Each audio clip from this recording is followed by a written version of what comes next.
সে সময়ে সুদানে কম্পে সহস্রাধিক মানুষ নিহত হয়েছে। অনেকে এই ধরনের প্রাকৃতিক দুর্যোগকে আল্লাহর পক্ষ থেকে আযাব হিসেবে বিবেচনা করেন। ভূমিকম্প বা এ ধরনের প্রাকৃতিক দুর্যোগ কি আযাব? ব্যাপারে শরীয়তের ভাষ্য কি? এ ধরনের প্রশ্ন আমাদের কাছে নিয়মিতই আসে এবং বারবার করে আমরা একই প্রশ্ন উত্তর দিয়েছি। ভূমিকম্প এটা আল্লাহর পক্ষ থেকে শাস্তি হতে পারে। কোনো জাতির মধ্যে অপরাধ প্রবণতা বেড়ে গেলে আল্লাহ তাআলা শাস্তি দিতে পারেন। আবার একইভাবে এটা আল্লাহ তাআলার পক্ষ থেকে পরীক্ষাও হতে পারে। যে কেউ হয়তো কতটা আল্লাহর অনুগত বান্দা সেটি পরীক্ষা করবার জন্য আল্লাহ বিপদ দিয়ে তাকে পরখ করেন যে তিনি কতটা আল্লাহর অনুগত থাকেন। আল্লাহ সবই জানেন, সেটিকে আল্লাহ প্রমাণ করতে চান আমাদের কাছে। আবার কখনো কখনো মানুষকে সঠিক পথে ফিরে আসার জন্য আল্লাহর পক্ষ থেকে অ্যালার্ম হিসাবে মেসেজ হিসাবে সেটি দেওয়া হয়। এজন্য আল্লাহ তাআলা সূরা সাজদা বলেছেন, ওয়ালা নুযিকান্নাহুম মিনাল আযাবিল আদনা দুনাল আযাবিল আকবার লাআল্লাহুম ইয়ারজিউন। দুনিয়াতে আল্লাহ তাআলা ছোটখাটো আযাব দিয়ে মানুষকে বড় আযাব আখিরাতে যেটা মানুষের জন্য অপেক্ষা করছে সেটা থেকে বাঁচাবার জন্য আল্লাহ তাআলা মানুষকে দুনিয়াতে ছোট আযাব দেন যেন মানুষ ফিরে আসে অন্যায় কর্ম থেকে। তো মানুষের ব্যক্তিগত বা জাতীয় জীবনে বিপর্যয় বা বিপদ যেকোনো কারণে হতে পারে। তার কোনটিকে আল্লাহর আযাব হিসাবে আমরা ট্রিট করব এবং আপনার ট্যাগ করব, সেটি কিন্তু সবসময় করবার সুযোগ নেই। তবে এটা ঠিক যে কিয়ামতের আগে অনেক বেশি পরিমাণে ভূমিকম্প হবে সে মর্মে হাদিস রয়েছে নবী সাল্লাল্লাহু আলাইহি ওয়াসাল্লাম থেকে। অতএব ভূমিকম্পের পরিমাণ বা মাত্রা বেড়ে যাওয়া এটা কিয়ামতের আলামত সমূহের মধ্য থেকে একটি। আল্লাহ তাআলা এই ধরনের ভয়াবহ ভূমিকম্প এবং এই ধরনের যে ক্ষয়ক্ষতি হয়ে থাকে তা থেকে আল্লাহ তাআলা আমাদের সবাইকে হেফাজত রাখুন।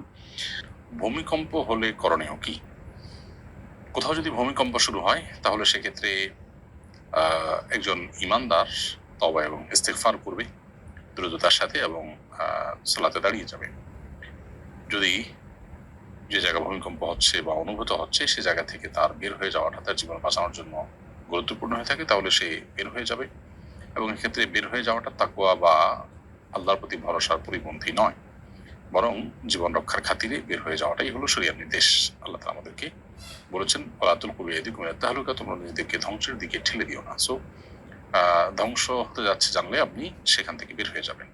আর যদি সে পর্যায়ে না হয় বা আপনি যেখানে আছেন সেই জায়গাটা সেফ মনে হয় তাহলে সেক্ষেত্রে আপনি সালাতের দিকে ধাবিত হবেন। নবী সাল্লাল্লাহু আলাইহি ওয়াসাল্লাম কানা ইযা হাযাবাহু আমরুন সাল্লা, কোনো পেরেশানি আসলে তিনি নামাজ পড়তেন। বাট এখানে যদি নামাজে দাঁড়ালে আপনি বিপদের কারণ হয় তাহলে আপনি বের হয়ে যাবেন এবং ইস্তিগফার করবেন, আল্লাহর দিকে রুজু হবেন। সাধারণত এই ধরনের পরিস্থিতি ইস্তিগফার, তওবা এবং এই জাতীয় আমলগুলো জিকিরের মাধ্যমে যদি আমরা নিজেদেরকে নিরাপদ জায়গায় সরাবার চেষ্টা করি, আল্লাহ না কোনের মধ্যে মৃত্যু হলেও আমি মুত্তাকিদের মৃত্যু বরণ করলাম। আর যদি আল্লাহ তাআলা আমাকে সেভ করেন তাহলে সেক্ষেত্রে ইস্তিগফার এবং আল্লাহর কাছে ক্ষমা প্রার্থনা, তওবা এগুলো সাধারণত মানুষের বিপদ কাটার কারণ হয়। তাহলে আমি এর মাধ্যমে আল্লাহর কাছ থেকে বিপদ মুক্তির স্কোপ পেলাম। এই জন্য দুই দিক থেকেই ইস্তিগফার এবং তওবার আমলটা আমাদের জন্য সবচেয়ে বেশি গুরুত্বপূর্ণ, অন্তত এই সময়টাতে। নতুন বিয়ে করে আমি প্রবাসে এসেছি। আমি ঋণগ্রস্ত এবং বাড়িতে বিয়ের উপযুক্ত 4 বোন আছেন। আমার স্ত্রী বলছেন আমি বিদেশে থাকায় নাকি তার হক নষ্ট হচ্ছে। সংসার পরিচালনার জন্য দূরে থাকলে কি শরীয়তের দৃষ্টিতে স্ত্রীর হক নষ্ট হয়? বাড়িতে চলে গেলে বোনের বিয়ে দেওয়া, ঋণ পরিশোধ করা এবং সংসার চালানো কঠিন হয়ে পড়বে। আমার করণীয় কি? বিবাহিত মানুষের জন্য স্ত্রীর হক আদায় করাটা কর্তব্য। যেহেতু আপনি বিবাহ করেছেন, বিবাহিত মানুষ, সো আপনার স্ত্রীর শারীরিক হক, জৈবিক হক যদি আপনি আদায় না করেন এবং যার ফলশ্রুতিতে তিনি নিজেকে নিয়ন্ত্রণ করতে না পারেন তাহলে সেক্ষেত্রে আপনি অবশ্যই গুনাহগার হবেন যদি তিনি গুনাহের পথে পা বাড়ানোর মতো পরিস্থিতি তৈরি হয়। তো এই জন্য স্ত্রীর হক নষ্ট যেন না হয় সেদিকটা আপনাকে লক্ষ্য রাখতে হবে। ঠিক একই সাথে আপনার সংসার চালানো সহ অন্যান্য যে বিষয়গুলো দেখছেন সেগুলো আপনি যদি বিদেশে থেকে আপনাকে করতে হয় তাহলে আপনাকে নিয়মিত দেশে আসতে হবে এবং স্ত্রীর হক আদায় করতে হবে।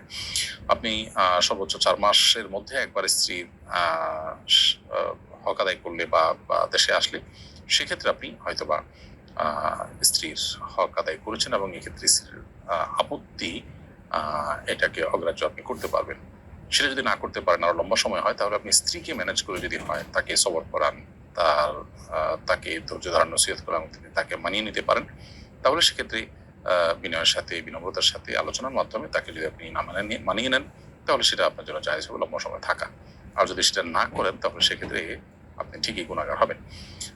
প্রশ্ন হলো যে তাহলে আমার ঋণ এগুলোর কি হবে? তো উত্তর হলো যে আপনি দেশে চেষ্টা করবেন, আপনার জন্য বিদেশ যাওয়া আল্লাহ তাআলা ফরজ করেন নাই, আপনি দেশে গিয়ে চেষ্টা করবেন। হয়তো অল্প সময়ে ঋণ পরিশোধ হতে লম্বা সময় লাগবে, কিন্তু আপনাকে ব্যালেন্স করতে হবে। আপনি ঋণ পরিশোধ করতে গিয়ে বা সংসার চালাতে গিয়ে ভাই বোনকে টাকা পয়সা দিতে গিয়ে স্ত্রীর হক